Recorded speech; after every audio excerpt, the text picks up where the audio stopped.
Halo sahabat pemimpin, kembali bersama dengan saya Sunjo Yesu dalam program YouTube kita. Dan hari ini kita akan bicara tentang apa? Kita akan bicara tentang The Exceptional Managers in Staffing. Kalau 2 video yang lalu kita membahas tentang planning and organizing, sekarang kita masuk ke yang ketiga, yaitu staffing. Banyak sekali orang berpikir bahwa karena perusahaan saya kecil, maka saya tidak perlu melakukan pengelolaan terhadap staf saya dengan baik. Itu keliru besar. Semakin kecil sebuah perusahaan, maka harus semakin ketat di dalam seleksi. Mengapa? Kalau Anda hanya punya 4 karyawan, apabila salah pilih 1 karyawan saja, itu adalah komposisi 25% dari total karyawan Anda. Itu sebab akan berdampak kepada company Anda, kepada organisasi Anda sebesar 25% kalau kita anggap setiap orang itu memiliki bobot persentase yang sama besar. Berbeda dengan perusahaan yang sudah ribuan karyawan. Hanya 1-2 salah, itu hanya sangat kecil dampaknya apabila mereka bukan di posisi strategis. Itu sebab ini akan menjadi catatan kita bersama betapa pentingnya ketika kita melakukan staffing sebagai seorang manajer di dalam melayani sebuah organisasi atau perusahaan. Saya akan mulai dengan satu pernyataan yang dikeluarkan oleh Jim Collins yang menulis satu buku yang sangat menarik dan mengguncang jiwa saya. Judulnya adalah Good to Great. Dan buku terakhir dengan Hansen, beliau juga menulis Great by Choice. Dan beliau katakan bahwa get the right people on the bus and the wrong people off the bus. Bahasa yang cukup menyakitkan sebenarnya. Mendapatkan orang yang baik tetapi juga mengeluarkan orang yang tidak tepat. Dan ini juga menjadi bagian ketika kita bicara pengelolaan sumber daya insani di dalam company, maka kita harus ingat bagian ini. Sebagai seorang exceptional manager, maka Anda perlu memiliki kompetensi yang memadai dalam planning, dalam organizing, yang hari ini kita akan bahas staffing, dan terakhir adalah controlling. Yuk, kita bahas satu persatu apa saja yang harus Anda persiapkan sebagai seorang yang harus memikirkan. Dan kita juga ada kaitkan dengan peran organizing pada video sebelumnya. Pada video sebelumnya saya sudah menjelaskan kita perlu merancang yang disebut dengan struktur organisasi atau org chart, organizational chart. Dan di dalam struktur organisasi tentu juga harus mulai diturunkan, ditetapkan sampai kepada job analysis. Yang job analysis terdiri atas 2 hal, yaitu job description yang terdiri atas task, responsibilities, and duties. Tugas, tanggung jawab, dan wewenang. Sementara job specification, ini nanti di dalamnya akan berisi tentang knowledge, skills, and attitude. Saya tambah 1, yaitu other characteristics. Contohnya adalah berhubungan dengan experience di bidang tertentu. Kemudian kalau untuk melakukan satu pekerjaan membutuhkan tinggi badan tertentu, maka kita bisa tetapkan berapa tinggi badan minimal untuk bisa melakukan pekerjaan ini dengan baik.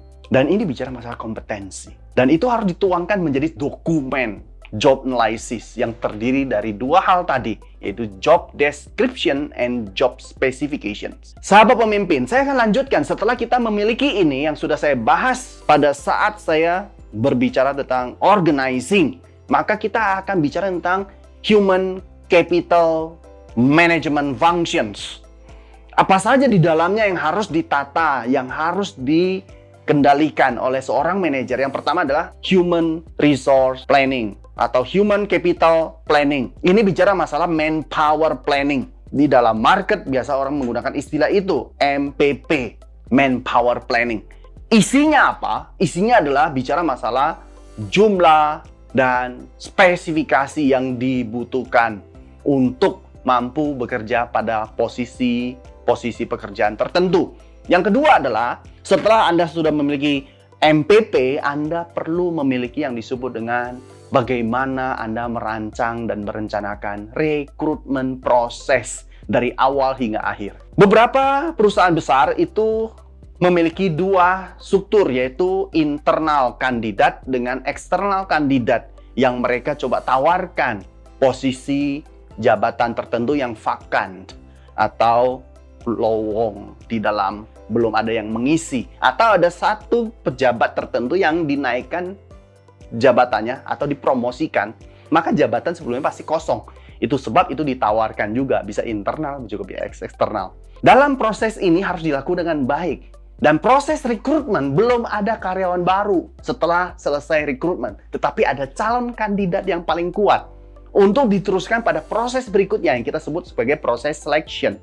Proses selection inilah kita lakukan penelusuran latar belakang. Kita melakukan cross-check terhadap bidang tertentu yang mereka kerja sebelumnya atau perusahaan tertentu yang mereka kerja sebelumnya. Kita cross-check kepada PIC yang diberikan supaya kita bisa mengetahui bagaimana kandidat ini punya pengalaman, kemudian karakter, dan apa yang membuat orang ini begitu bagus dan sebagainya. Biasanya kita bisa menghubungi PIC yang dicantumkan atau kita tanyakan kepada yang bersangkutan. Dan proses seleksi ini setelah dilakukan, ada penelusuran latar belakang, cross-check terhadap reference yang kita dapatkan, kemudian kita juga bisa lakukan berbagai tes. Ada psikotes, ada tes kecerdasan, tes bagaimana kepemimpinan, dan bisa simulasi dan sebagainya. Silakan, bisa dilakukan. Kemudian juga ada yang kita sebut sebagai wawancara. Wawancara biasa ada wawancara pendahuluan, ada wawancara penutup. Dan setelah proses ini kita lakukan semua dan dinyatakan bahwa ini adalah calon yang pantas dan layak untuk bergabung bersama dengan kita, jangan lupa kita berikan offering letter. Artinya surat penawaran. Di situ akan dibahas tentang lingkup kerja, pekerjaannya akan ditawarkan apa, termasuk juga bagaimana kebijakan-kebijakan perusahaan ketika mereka orang-orang tertentu bekerja bergabung bersama dengan kita. Dan biasanya juga ditawarkan tentang salary rate-nya juga di sana dengan berbagai fasilitas tambahan yang lain. Setelah selection selesai, biasanya ketika offering ditandatangani, berarti ada kepastian kapan kandidat ini akan mulai bekerja sebagai karyawan kontrak atau percobaan. Tergantung kebijakan dari setiap organisasi. Selanjutnya yang harus kita kelola adalah bicara tentang training and development. Training and development itu harus kita atur. Orang bekerja belum tentu 100% selaras, aligned dengan pekerjaan yang harus dia kerjakan atau tugas tanggung jawab. Itu sebab kalau kita lihat ada gap kompetensi, kapasitas, pengetahuan, dan lainnya, maka kita perlu lakukan pelatihan dasar, kemudian ada pelatihan lanjutan, dan apapun yang Anda bisa lakukan untuk memastikan orang ini punya kapasitas melakukan pekerjaannya dengan baik dalam waktu yang disediakan di dalam jam kerja. Selanjutnya setelah training and development, Anda perlu lanjutkan prosesnya kepada performance appraisal. Performance appraisal ini untuk memastikan orang-orang Anda apakah memenuhi standar atau tidak. Oleh sebab itu standar harus dibangun. Hal-hal apa saja yang dinilai harus dibangun. Kalau sudah dibangun, maka ini akan menjadi standar penilaian kinerja yang setiap karyawan bisa mendapatkan feedback. Dan mereka juga bisa tahu tentang ekspektasi dari perusahaan. Setelah performance appraisal keluar, maka kita akan ketemu apakah ada gap atau lebih daripada yang diharapkan. Kalau lebih diharapkan, berarti orang ini punya peluang untuk bekerja lebih daripada yang sekarang saat ini dia pegang posisi tanggung jawab dan wewenangnya. Tetapi kalau dia punya banyak gap yang tidak mampu dia penuhi, berarti kita perlu memikirkan tentang pelatihan dan pengembangan untuk tim ini, atau mungkin saja yang bersangkutan tidak cocok di dalam pekerjaan tersebut. Itu sebab perlu dilakukan rotasi, mutasi, demosi, atau jangan-jangan perlu dipromosikan. Kemudian setelah itu kita bisa tetapkan tentang kompensasi dan tunjangan orang ini, dan kita bisa desain. Dan dengan tinjauan seperti itu akan sangat baik sebagai dasar untuk penetapan gaji yang bersangkutan. Kalau memang dia perform dengan cukup baik, kita bisa naikkan gajinya. Kalau tidak, berarti kita bisa lakukan tawar-menawar dan sebagainya. Atau gajinya tidak dinaikkan, atau kenaikannya hanya berhubungan dengan perubahan inflasi dari faktor ekonomi secara umum, baik nasional maupun global. Tetapi ingat bahwa ketika kita memberikan satu rate tertentu di dalam kompensasi maupun tunjangan, itu harusnya tetap dikaitkan dengan kinerja. Jika tidak, maka orang-orang yang perform dengan baik, mereka akan merasa, kok saya bekerja lebih baik, tapi gajinya sama. Atau mereka-mereka yang tidak bekerja dengan baik, merasa sangat enak. Saya begini saja, saya dibayar gaji sama dengan dia, yang luar biasa. Dan ini akan terjadi ketidakadilan internal. Apalagi nanti kalau kita lihat bagaimana kita hubungkan antara perusahaan kita dengan perusahaan lain, perusahaan pesaing, yang sama-sama di industri yang sama, itu juga kita harus perhatikan, yaitu berhubungan dengan keadilan eksternal. Ada banyak faktor yang perlu kita pertimbangkan ketika kita menetapkan compensation and benefits. Yang berikutnya, setelah ini selesai, kita juga perlu memikirkan, merancang tentang safety and health employee. Kita harus pastikan keselamatan dan kesehatan para karyawan. Satu term yang paling sering disalahgunakan adalah kesehatan dan keselamatan kerja. Dalam konteks ini adalah kerjanya adalah pekerja. Yang bisa selamat itu kan pekerjanya. Dan yang bisa sehat itu kan pekerjanya. Karena bahasa Inggrisnya sangat jelas. Safety and health employees. Sahabat pemimpin, yang bagian ini perlu kita pikirkan baik-baik. Ada pekerjaan tertentu yang memang dari sifatnya saja sudah memiliki tingkat bahaya yang tinggi. Tetapi ada pekerjaan tertentu yang tingkat bahayanya rendah. Apakah di dalam fisik atau lingkungannya berbahaya bagi karyawan? Ada juga adalah tindakan yang tidak cukup cermat untuk melakukan pekerjaan, itu bisa berbahaya bagi karyawan. Misalnya penggunaan mesin-mesin tertentu biasa di lantai pabrik.